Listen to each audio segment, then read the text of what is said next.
இனிமே கண்ணை மூடிட்டு கடலை எண்ணெய் வாங்கலாம். ஏன்னா மந்த்ரா கடலை எண்ணெய் இதயத்தின் தயாரிப்பு. வறுக்க பொரிக்க ஏன் எல்லா சமையலுக்கும் மந்த்ரா தான். மந்த்ரா கடலை எண்ணெய், அபார ருசி, ஆரோக்கியமான உடல் நலம். பார்லிமெண்டில் பட்ஜெட் கூட்டத்தொடரின் 2வது அமர்வு இன்று துவங்கியது. லோக்சபா மற்றும் ராஜ்யசபாவில் ஈரான் போர் குறித்து விவாதம் நடத்த வேண்டும் என்று எதிர்க்கட்சிகள் வலியுறுத்தின. அதற்கு அனுமதி வழங்கப்படவில்லை. மாறாக நம் வெளியுறவு அமைச்சர் ஜெய்சங்கர் ஈரான் போரால் ஏற்பட்டுள்ள பாதிப்பு மற்றும் போரில் இந்தியாவின் நிலைப்பாடு தொடர்பாக இரு சபையிலும் விளக்கம் அளித்தார். ஆனால் அவரை பேசவிடாமல் எதிர்க்கட்சியினர் கூச்சலிட்டனர். விவாதம் நடத்த வேண்டுமென கடைசி வரை அமளி செய்தனர். அந்த அமளிக்கு நடுவே ஜெய்சங்கர் பேசியது. மேற்காசியாவில் மோதல் சூழ்நிலை உருவானதுமே இந்தியா தனது கவலையை வெளிப்படுத்தியது. மோதலில் ஈடுபடும் நாடுகளிடம் அமைதியை கடைபிடிக்க வேண்டும் என்றும் பதட்டத்தை தணிக்க பேச்சுவார்த்தை மற்றும் ராஜதந்திர நடவடிக்கைகளை மேற்கொள்ள வேண்டும் என்றும் வலியுறுத்தினோம். எந்த பிரச்சனையாக இருந்தாலும் பேச்சுவார்த்தை மற்றும் ராஜதந்திர நடவடிக்கை மூலம்தான் தீர்வை கொண்டுவர முடியும் என்று இந்தியா நம்புகிறது. மேற்காசிய சூழலை தனிப்பட்ட முறையில் பிரதமர் மோடி உன்னிப்பாக கவனித்து வருகிறார். இந்த போர் இந்தியாவுக்கு மிகுந்த கவலையை ஏற்படுத்தியுள்ளது. ஏனென்றால் இந்தியாவும் அண்டை நாடாக இருக்கிறது. மேற்காசியாவில் ஸ்திரத்தன்மை நீடிப்பது நமக்கு மிகவும் முக்கியமானது. வளைகுடா நாடுகளில் 1 கோடி இந்தியர்கள் தங்கியிருந்து வேலை பார்க்கின்றனர். ஈரானிலும் படிப்பு மற்றும் வேலைக்காக சில ஆயிரம் இந்தியர்கள் உள்ளனர்.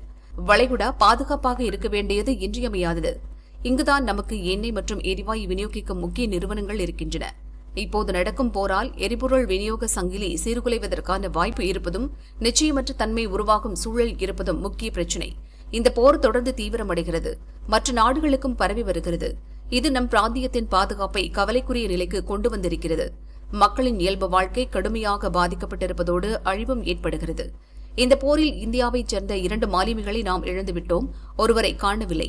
அதே நேரம் போரில் சிக்கிய இந்தியர்களை மீட்கும் பணி தீவிரமாக நடக்கிறது. டெஹ்ரானில் உள்ள பல இந்திய மாணவர்கள் ஆங்காங்கே பாதுகாப்பான இடங்களில் தங்க வைக்கப்பட்டுள்ளனர். வர்த்தக காரணங்களுக்காக ஈரான் சென்ற இந்தியர்களை அர்மேனியா வழியாக மீட்கும் பணியும் நடக்கிறது. இதுவரை போர் பாதித்த நாடுகளிலிருந்து 67,000 பேரை மீட்டுக் கொண்டு வந்திருக்கிறோம். ஈரானில் இருப்பவர்களுக்கு ஜனவரி மாதமே 2 முறை நாம் எச்சரிக்கை விடுத்தோம்.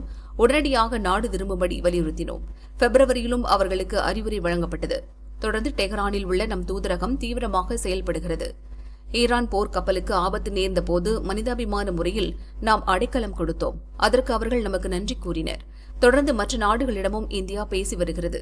மேற்காசியாவில் அமைதி நிலவ வேண்டியது சர்வதேச எரிசக்தி சந்தைக்கும் நம் பொருளாதார நலன்களுக்கும் முக்கியமானது என்று ஜெய்சங்கர் கூறினார். At the very outset, government had issued a statement on 28th February expressing its deep concern and urging all sides to exercise restraint, avoid escalation and prioritize the safety of civilians. We believe and we continue to believe that dialogue and diplomacy should be pursued to de-escalate tensions and address underlying issues. It is also imperative that the sovereignty and territorial integrity of all states in the region be respected.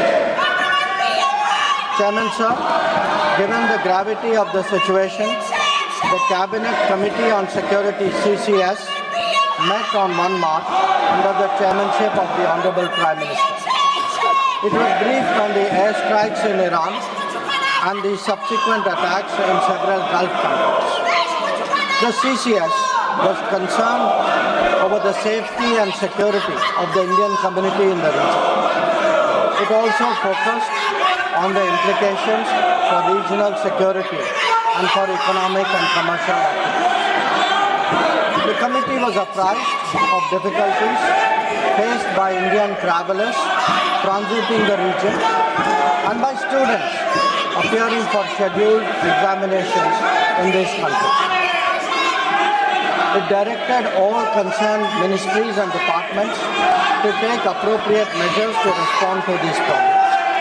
Honorable Prime Minister continues to closely monitor developments, emerging developments, and relevant ministries are coordinating to ensure effective responses.